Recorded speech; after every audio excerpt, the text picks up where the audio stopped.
There's been a major Eagles trade update as Philadelphia is in position for a blockbuster move, with fans and media begging for this player to help change the course of the 2025 season for the Birds moving forward. We'll break down everything here on another edition of Eagles Digest. What's going on, guys? Alex Brooks alongside Jack Kieley to bring you everything surrounding the 2025 Philadelphia Eagles. But before we get right into all these breaking news, if you guys are not subscribed to this channel, if you are part of the 97.9% who aren't subscribed to this channel, you guys better hit that subscribe button, comment down below to join in on this conversation and with these ravage fans of Philadelphia Eagles. We're getting so much support on this channel, and we really appreciate all the support. But getting right into this video is talking about the recent report from Dave Zingaro in regards to a very prominent defensive end, and that is Trey Hendrickson, saying Hendrickson is 30 and will turn 31 on December 5th, but he's still playing at a very high level. The four-time Pro Bowler has fought 4 sacks and 8 QB hits through 6 games after having 17 and a half sacks in each of his last 2 seasons. Hendrickson would be a plug-and-play starter and the biggest swing the Eagles could take in a trade this season. Hendrickson is the best player on this list, and he would require the biggest haul. And Jack, I mean, this is something for Trey Hendrickson to go to the Philadelphia Eagles. It seems like a match made in heaven right now, and I definitely think Howie needs to get on the phones and try to get Trey Hendrickson to Philadelphia. Yeah, no, absolutely, Alex. We made the video the other day regarding Denzel Ward and how he might make coming here to Philadelphia, as we need a desperate need of help in the backfield, with Quinyon Mitchell being out and only having Cooper DeJean as our best defensive back in the nickel back there. And of course, having, unfortunately, Adoree Jackson and Keely Ringo as of right now. But obviously, having someone like Trey Hendrickson is going to bring like an amazing amount of pass rush to this team. He's going to put immense pressure on the quarterback, considering that we also just lost Darius Smith, who suddenly just retired out of nowhere. He was the best edge rusher on the field after Nolan Smith unfortunately went down. So losing him is a massive toll on this defense. And Trey Hendrickson is obviously somebody who will bring a lot of help to this defense.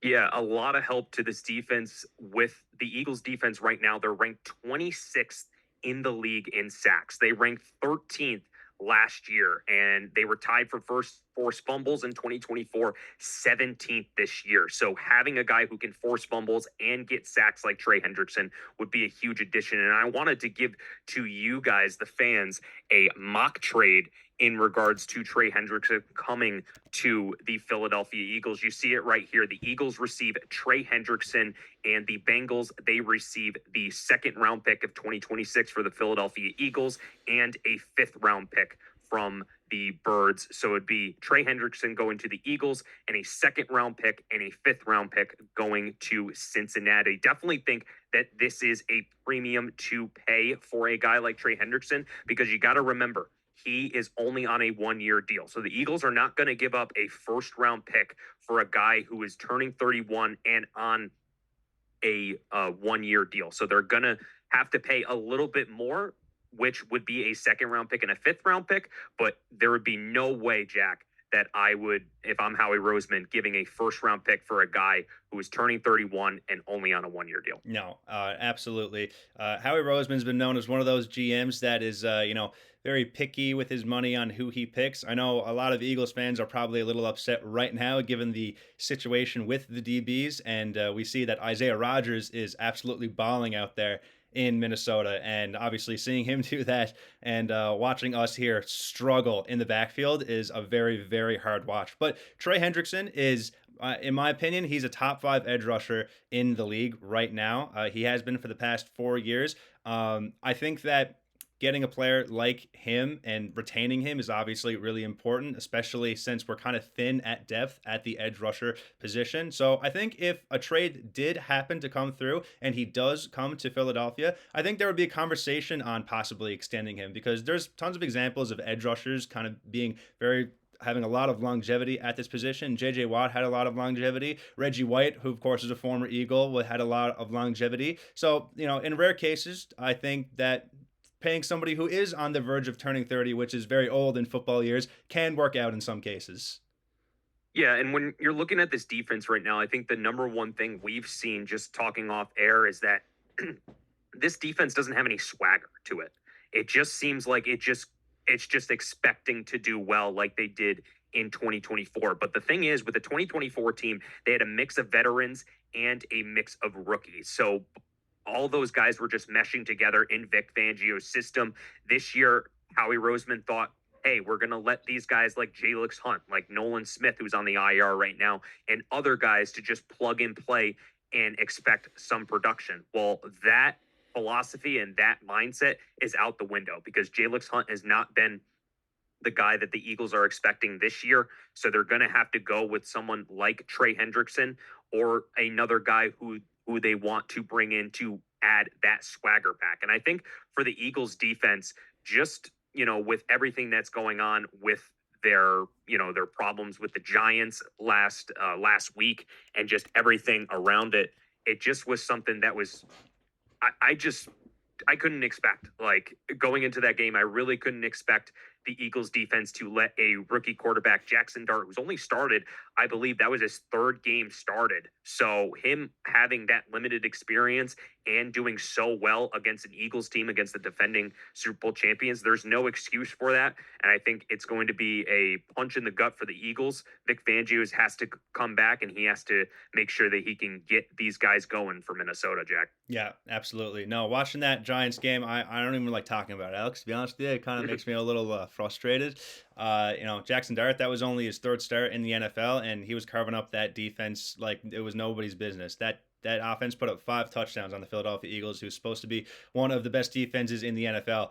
And obviously, when you see that happen to your team, it's a little disheartening and it's very discouraging to see. And it's putting a big question mark on the Eagles coming into this next week against Minnesota, which is no slouch. They are going to be a tough team to beat, and I'm interested to see what's going to happen.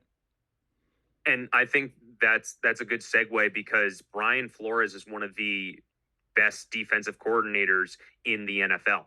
And Kevin Patullo hasn't been able to have a consistent playbook against him. So you're going to have to run with Kevin Flores. You're going to have to run with the Minnesota playmakers with Jordan Addison and Justin Jefferson. So it's going to be a huge task for this Eagles defense to really defend. Vic Fangio talked earlier this week about the trade rumors and everything that's surrounding these edge group, and he said the numbers at D end are dwindling, and if we need more, I'm sure Howie will get something done. And I think that's a great quote, a great statement from Vic Fangio and what he has been able to bring to this Eagles team, not just with his schematics, but his mindset. Like he is so blunt when it comes to things. He doesn't sugarcoat. He doesn't try to, cookie cut or anything like that. He is very straight to the point.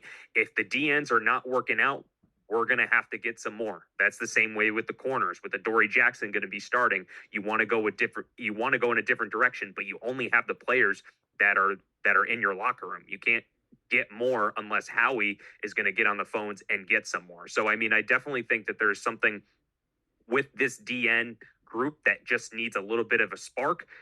Brandon Graham retired, Josh Sweat's gone, Milton Williams is gone, Zadarius Smith just retired, as you mentioned. So someone needs to come in here and change the landscape of this DN room. No, absolutely, Alex. Yeah, no. Vic Fangio has been one of the best defensive coordinators for this team in a long time. We in our history we've had some pretty good ones, like such as Jonathan Gannon. But of course, he left and did go to Arizona. But Vic Fangio has been a godsend for this team in the defensive department, and it has been a privilege to have him on the team, and that he's continuing to stay with the Philadelphia Eagles and turn players such as Zach Bond, who were basically nobodies, into star caliber players. Yeah, I mean, and just looking at this DN room, I definitely agree with the Zach Bond. Like he was able to transform into an All Pro player. Just looking at this DN depth chart right now, it has just been something that has been, not looking good. Just they look very thin at the DN spot. You have Joshua Uche, you have Aziz Ojolari, you have Jalix Hunt, you have Patrick Johnson, just guys that are not making that statement on the DN room. And, when we just look at the DN depth chart, it just is not looking, as good as you want it as the Eagles want it right now. I mean, you're looking at guys who either Jalen Carter has been injured. We know that in the back end, Quinyon Mitchell has been injured. So there's definitely something that is just missing there on the defensive piece. And I think that Vic Fangio has been someone who has been able to adapt. They were able to adapt when they were 2-2 last year, but this year it's going to be another hill to climb. You're 4-2, but it could get ugly going into the bye week because you have the Vikings and then you have the Giants again. So we thought it was going to be a little bit easier looking forward in the season after the 4-0 start. But, that's the NFL, Jack. Everything is changing. We don't know who's good, who's bad. We don't know. No, absolutely. This season has been a pretty weird one, if I'm being honest. I think this season it is anyone's league. You have like the Buccaneers, you have of course the Kansas City Chiefs, who I know have not been playing their best game, but against the Chiefs, you can't really count anybody out. You have the Lions, you have the Packers, of course, who just got Micah Parsons of all players, which I mean we're pretty happy about that, honestly, if I'm being honest. But yeah, no, the NFL has been pretty nuts this year, and it's going to be really interesting to see who comes out on top, and hopefully it's the Birds. Yeah, and I mean, it's just how the Eagles defense and how their team responds to adversity. They have a lot of adversity right now. I think, the fans right now, they're really thinking of, what's the solution? You obviously have the trade deadline coming up very soon. Trey Hendrickson is definitely going to be a piece that's going to be roaming around in trade rumors. Definitely think that he is going to be a huge piece for this Eagles team if Howie can get this deal done. And Vic Fangio will be happy. And I think that this Eagles team is going to look really good if they're able to respond to adversity. And I think it's gonna rely on a guy like Howie Roseman. I mean, he's the GM for a reason. He works 365 days of the year.